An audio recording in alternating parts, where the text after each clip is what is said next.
Hello. In this lecture we will discuss another option for using certificates for IPsec authentication. This method utilizes certificates without the need for a certificate of authority. It is not commonly used as it requires the sharing of certificates between entities in advance. It doesn't really offer a lot of advantages over pre-shared keys method. Each side will encrypt the hash using its own private key. The remote side decrypts using the public key. This will prove beyond doubt the sender identity, as the private key is only known to each side.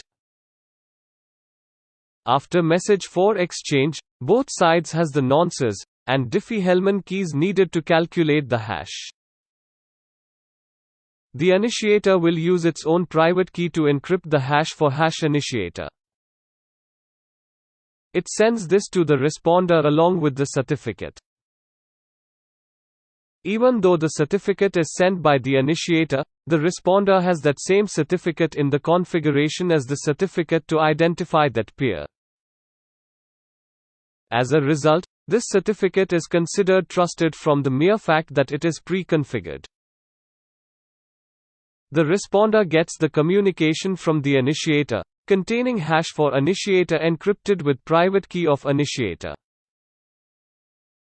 It will decrypt this using the public key of the initiator. It will then calculate the hash and compare the two hashes. If they match, this validates the initiator identity. The responder will then calculate the hash for the responder side.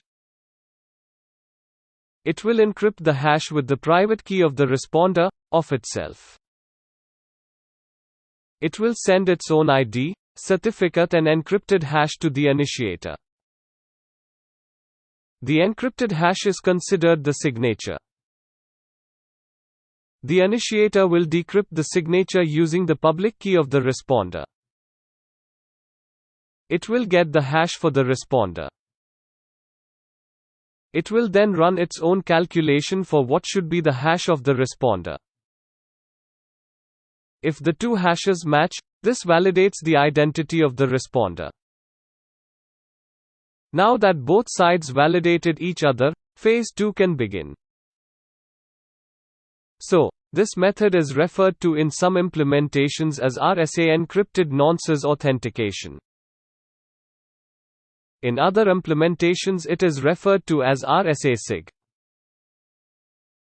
Hopefully you enjoyed this lecture.